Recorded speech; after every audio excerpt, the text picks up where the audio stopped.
مثلا لهم بيكو دائما لهم بيكو صورة ولدتك أنا برتني واتك لهم بيكو تسمى يوجد الآن أمنتاك يوم أمنتا لغاتي قبل إنجرا وانت رادوبتنا ديبسو تسيونجر أكيد إلا أمنتا واي أمنتا كيسا ما قال لما نيفتي ولي قال لي كليسا سرسا مالتو واي أمنتاك واي أمركني كيسا مالك ميديا رتي مكاكي يسمي أتم دوغو قرتي ميانا فانا سيناف تاساجر أتم من دوغو قرتي تسيجر موسين جنني إنا صبنا دوغو قرتي تسارا إما ماتي وجنين أما بوليتين كنان سلكي قدو يشي في الدتون نادا ولا ترتي بوليسي كنادا ولا ترتي نجا بوليتي كسارا إما كباجة جورا أبا منا ششي بربادا جرا ليفرا مچا ششي بربادا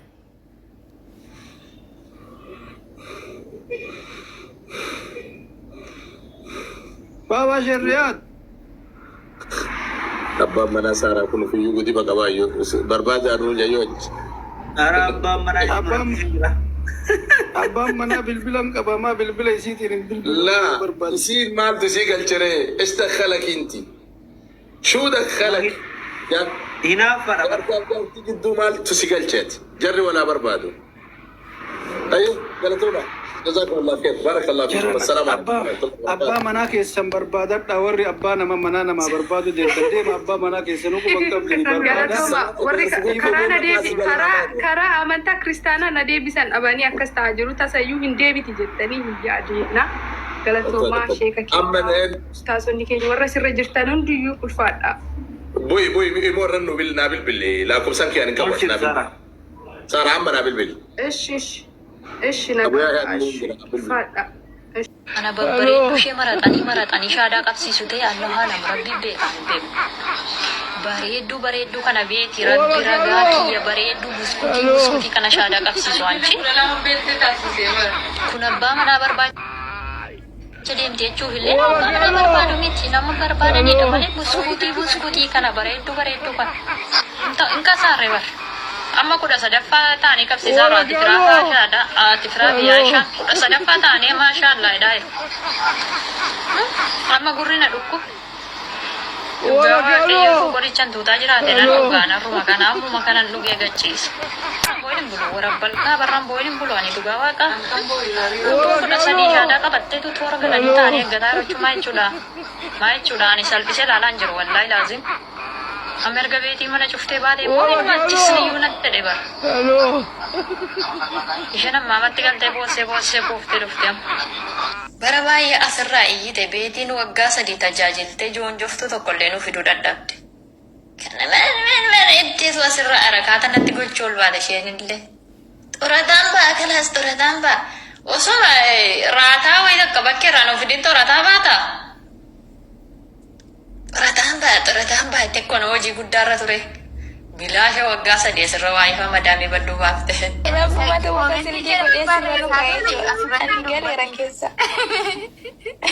Gaarii yesus biratti afoo barbaadan tiktaakii dhiisaa kalaas.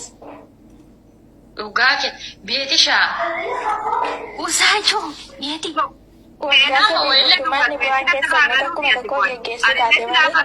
Yeroo hundumaa gaafa tokko deemu dhufaniiti.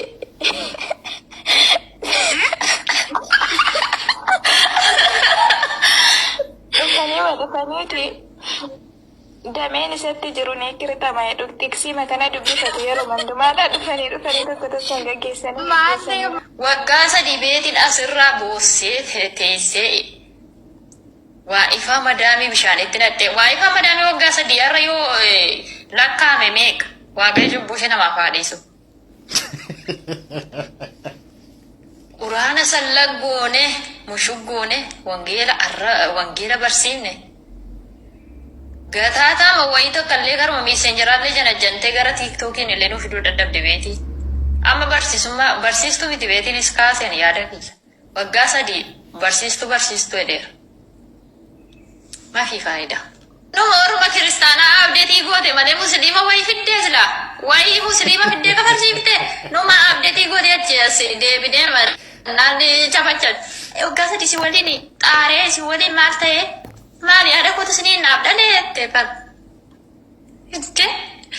Baay'ee kibbir aku nama musliima fidatee taatee bar. Ani yoo waggaa sadii fixaan jira erga tiiktookii kanarratti dhufee gubachuutti ka'e. Inni karaa miisenjerii jana dhufee shaadaan qabatu, inni karaa immoo dhufee shaadaan qabatu, inni karaa tiiktookii immoo silaa gara lachuu taa'ee barata. Iyyaadamuun immoo inumaayyuu. Maaliif nama seenu? Mirreen jechuudha. Utuu beetiin itti dawwaltu gurra beetii irratti girbe goote irratti ofii goote dhattee ustaazota nawaamaa irratti dhattee shaadaa ishee qabatte.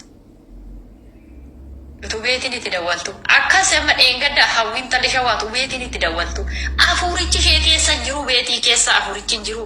Isheen mee isiniin kadhadhe waggaa sadii isinii kadhannaa lukkuuf kadhannaa namaa kan isheen kadhataa waggaa sadii. Waggaa sadii isinii kadhadhe guyyaa takka naga'u rabbiin kadhannaa ishee waggaa sadii keessaa. Mirreen harkaa baate hawwii shawaa harkaa baate aan harkaa.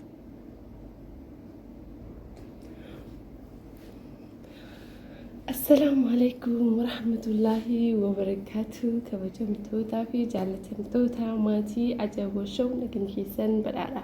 Jirtu jawaattuu fayyaa keessan baga nagaa taatan baga ji'a kabajaa fi ji'a jaalalaa ji'a rahmataa ji'a guddaa ji'a ulfaataa kan waggaatti al takka deebu baatii ramadaanatiin isinin geessinin jecha inshaallah toltuu khayrii ramadaanni qabu guutuu rabbiin nu waffaqu warra soommanee xumurullee rabbiin nu haa taasisu. Warroota hanqatan osoo ramadaan mubaarak nuun jedhan warroota bareen gaddaa osoo nuun jedhan hanqatan warroota immoo dhiyeenya kan osoo ramadaan mubaarak jedhanii viidiyoo akkuma anaaf isinii nuuf waraaban immoo tuyyuu hanqatan rabbiin tola ramadaanni kun qabu khayrii ajrii guutuu ramadaanni kun qabu bakka isaan jiranitti isaan irratti haa dhangalaasu inshaallah qoobsama isaanii rabbiin jannatul firdoos haa taasisu. Namni ji'a ramadaanaa keessaa lubbuun isaa baate akkasuma mootii gartanii fakkeenyaaf ramadaana sanqatee ji'a ramadaana kana keessa gaafin takka isarra hin jirtu jechuudha. Jaalala keessa qubata ji'a ramadaana kana keessa waan tokkos hin azaban waan tokkos hin gaafatamu jechuudha. Inna inshaallah yoomuyyuu rabbi isaa hin azabini.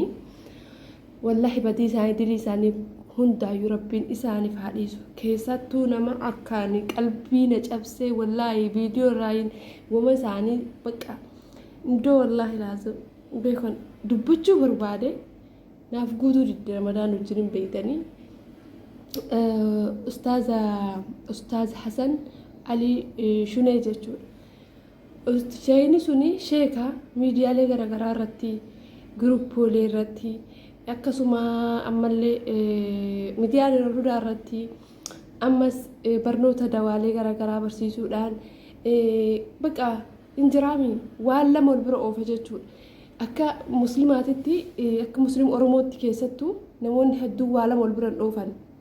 Dhugaa dubbachuu barnoota ilmillee barnoota dawaallee barnoota aggaftanii wantuma fayyaa kanallee wal bira hin dhoofan. Dooktorummaa waa lama wal bira baay'inaan hin dhoofan.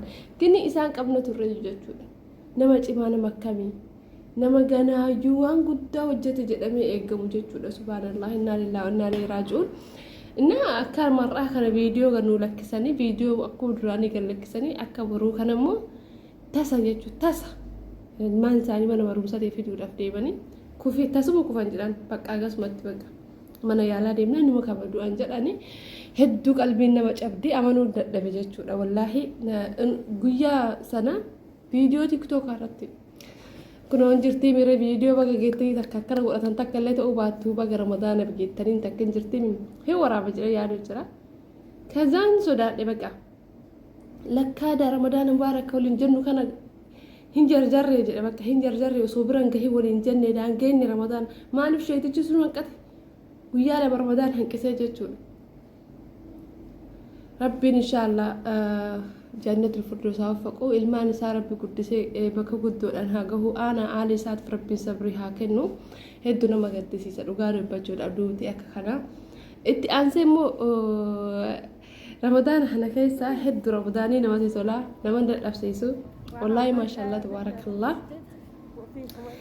bakka laafadha keessattuu anna ajaa'ibsiisee ramadaana bara kanaa rooba nu bira rooba jira sin bira hoo naannoo si biyya sin jirtanitti nu bira in rooba isin ajaa'ibsiisa amma edayoo antaraawii haddeemu ni rooba warabbii bakka tifiifuu kanaan nu jiisee jechuudha kan nu masgiida keennutti hedduu des nama jedha hin dho'u kana biraa hin qorraa mukayyifa ramadaana mukayyifni keessatti hin banamne ramadaana kanaan argee Innaan mootu namalleen beenus namalleen dadhabsiisatta daa'immanuu soomutti jirti. Inna alhamdulillah rabbil alamin rabbi nurra haa qeebalu warra mootiyyuu soommanee xumuru rabbi nu haa taasisu. Itti aansee kan isinii fide ijoollee ramadaana kana keessa shahaadaa qabatan gaafa ramadaana seenuuf deemuun akka jaayibaa kanatti shahaadaa qabatan ammallee shahaadaa edas qabachaa bulan jechuudha. Hattaa duraan namni shahaadaa qabatu dhufee lakkoofsa takka takka barreessaami baay'achuu irraa bakka hedduutti shahaadaa qabatanii sanittuu bakka amma dhufanii jennaan lakkoofsa bicha barreeffatanii lakkoofsa bicha daraardaratanii duraan laan soqamanii tokko tokkoon dhufanii iyyuu sijjaamar amma garuu noo nama taa'eetu maan barreessaa ol kana osoo shahaadaa qabachaa jira akka hedduutti imanii akkuma nullee agartanii nuseen kanam sheexaan illee hidhamti waan taate imaan isaaniillee caqiidha alhamdulillah ijoolleen hedduu shahaadaa qabachuu jira shahaadaa qabachuu isaanii kan wajjin wal qabatee immoo waan isaan jedhan dhageettan miti gurra keessatti isin dhagahee edammaa kolfaan duunee jechuudha edaa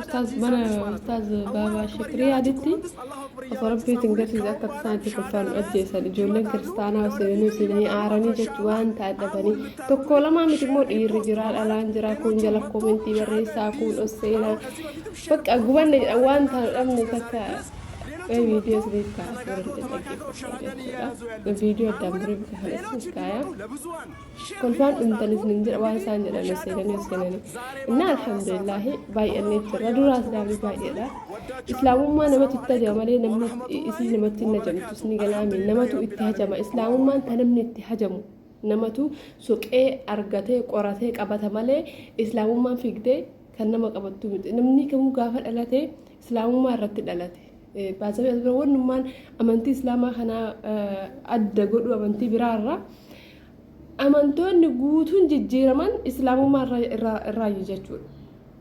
Islaama ta'anii waan dhalataniif waan of beekaniif dhaqanii waa wayiitti amanan dhaqanii waa wayiitti ishii dura maal taatee dhalattu soo jedhaniini deebiin qabu jechuudha namni sun islaama ta'ee dhaladhe jechuu hin danda'u yaani bakka maaliif dhugaa himuu hin danda'anii miti warri dharaa yeroo hedduu garuu immoo hin beekan gin namni kamuu gaafa dhalatu islaamummaa irra dhalate dhaqee barbaadu pheenxee dhaqee barbaadu kiristiyaan dhaqee barbaadu kana jechuun immoo osoo silaa islaamummaa irratti hin dhalanne ilmoo sabiyyiin takka akkuma amantaa kiristaanatittu gaafa dhalatu sana guyyaa laakkamee fi hin xammaqamtu turte hin xammaqamtu maaliif reega dhalatte kiristaana ree maatinuu kiristaanatti hin dhiisanii garuu wanni isaan xammaqanii cuuphanii maal godhaniif maaliif isinii galaa waan beekaniif akkasii islaamummaa irratti dhalattu akka isiin gaafa dhalatu sana amantii isii islaama ta'e waan beekaniif jechuudha amantii san jijjiiruudhaaf jechuudha kanaafuu homaa walitti namoonni hin jechisiisu ijoollee keenya gara amantaa musliimaatti dhuftan weelkaam isiniin jenna baga nagayaan dhuftanii nullee isinillee rabbiin warra jannataa nu haa godhu nullee isinillee rabbiin akka ofiif bulutti osoo hin taane akka islaamummaa ajajjutti warra bulu nu haa taasisu karaa ofii fedhe osoo hin taane karaa rabbi jedhe warra deemu rabbiin hunda keenya nu haa godhu dhugaa dubbachuuf islaamummaa abbaan irraa deemellee ofuma miidhee abbaan itti dhufellee ofuma fayyade malee nama miidhe tokko hin qabu jechuudha. Inna miidhama kennatti rabbiin haajaan qabu waan ta'eef jechuudha. Amantaa dura filatee rabbiin hundum ilma namaatiif amantaa yani kalaas akkaataa itti bulmaataa guutuu saayinsiidhaan dura waa hundaan dura seeraan quraanaan lafa kaayame amantaa akka islaamaa qaalii kanatti dhufu jechuun badhaafamuudha duniyaa haaratti wallaahi badhaafamu yoo rabbis jaalate shamarran hedduun amma viidiyoo duratti san akkuma dhageettanitti ijoolleen hedduun babbareedduu sanatti amantaa kiristaanatirraa dhufee islaamummaa qabataa jedhanii hinaafan ijoolleen kiristaanaa as bira waan isin beekuu qabdan tokko ijoolleen babbareedduu si jammar durumaayyuu keessi isaaniitu bareedaadha warri nu rakkisee miidiyaa kanarratti waan fokkattuu qofa dalagu warroota fokkataadha argina isin hattaa fiizikaal isaanii uffannaa isaanii warroota fokkataa akkasitti nama rakkise silazii rabbiin akkuma gubbaas bareechi keessas nu haa bareechuu isin jaalannaa isin kabajaa Ramadan Mubarak bagatti geessan hunda keenya rabbi nurraa haa qeebalu warra soomanii xumur rabbii nu haa taasisu obboleewwan tiyya maatii ajaboo show nagayaan naa tura laayik gochuu dagatinaa sabiskiraayib wassalaamu alaikum. Ani dhimma sariifillee hin dhufnedha. Obsamee shee Adam obsamee maal jettati jitu? Ani illee dhimma sariidhaaf hin dhufne yaa'u filannoo ishii beekamteef waa'ee dhimma namaatti osoo nagalchuu hin jiru. أكس Ani كان يقول waggaa darbee mucaa goddanyaa kiyyaa tokko masaara kanaa amantii musliimaa fudhattee jirti jechuudha. Innaa mucayyoo suni maatii wajjin baay'ee walitti waan bu'aniif maatiin kiristaanaa waan ta'aniif maatiidhaallee bilbiluu hin ifte waggaa kanaa jechuudha. Ramadaan irratti. So mucayyoon suni maatiin quba hin qabanii baay'ee barbaadaa jiru. Maqaan ishii Kennaa yookiin Naardoo jedhamti mucayyoo shawaati. Innaa abbaan dhugaa dubbachuuf ta'e baay'ee bilbilaanii sagalee ishii illee dhaga'uun barbaada. Tarii isinillee yoo goddanyoonni keessan hin beeku ta'e maatiidhaaf adaraa akka bilbiltu maatiin dhiifama ishiidhaaf godhu kan jedhu yaada kana dabarsuu barbaadeen. kun yaadana bilchaataadha. Ijoolleen islaama taatan hundi keessanuu haala kamiin keessa jiraadha. Maatii keessaniin amantaan addaan isin baasu hin jiru. Abbaanii fi yoomiyyuu kabajamuu qaban. Amantoota irrallee jiraatan rabbiin quraanaan haadhaaf abbaa keessan kabajadhaan hin jedheera. Haadha abbaa miti rahimman kenna hundi isaa obboleessa obboleetti adaadaa eessuma kun hundi isaa rahimummaan cituun qabu. ውድ ወንድሞችና እህቶች ወደ እስልምና የመጣችሁም ወደ እስላም ላይ ያልሆናችሁም ዝምድናን ማቋረጥ አላህ በቁርአን ከልክሎናል። ረሱል ሰለላሁ ዐለይሂ ወሰለም በሐዲስ ከልክሎናል። ለምን እስላም የሆናችሁ ቤተሰቦቼ ይቆጠኛል በማለት እናት አባቶቻችሁን የምትርቁት ከሆነ ከቁርአንና ሐዲስ እንደራቃችሁ ይውቁ። በጥሩ ስነ ምግባር ሰላምታ አቅርቡላቸው። እኔ እዚህ ላይ ገብቻለሁ ተውኝ፣ እኔን ግን እከድማቸዋለሁ በሏቸው። ከድሟቸው በምትችሉት እነሱን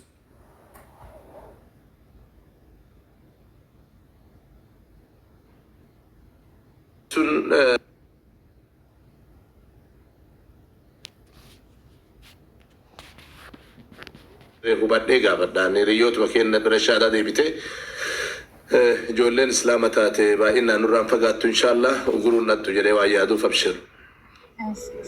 Jazakallah galatoon ulfaat kabajame taara kiyya akkana nus kabarbaadu kabajaa akkana namni walii godhee kabajaa walii godhee nu jedha malee seenanii namni namaanuu ka fedhanne daa'ima sibbu'aaraa maalii ta'aaraa kun walan waarraduun amantaan kamiyyuu waan hin hayyamneef waan akkanaa kanarraa xiqqoo osoo gabaabbattanii jedha namni wal kabajallee manni keessa jiran kunis xiqqoo mana kabajati wal kabajinat wal barlu fubarida barakallahu fi kul fat wa rakiya naga politika sara dimman qaba jechuudha. Abbaan manaa shishii barbaadaa jira leebirraa mucaa shishii barbaadaa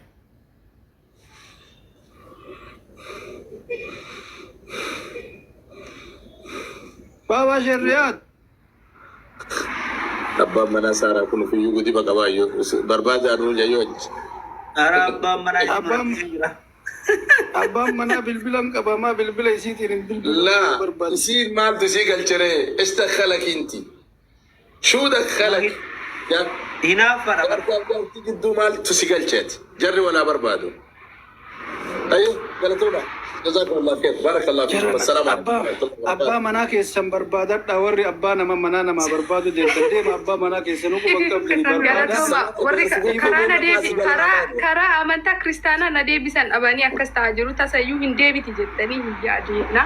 Galatoomaa sheeka keenya taasonni keenya warra sirra jirtan hundiyyuu ulfaadha. بوي يمرن نابل باللي لا كوسان كان كوس نابل صار عم نابل بال ايش نبغى السلام السلام عليكم ورحمة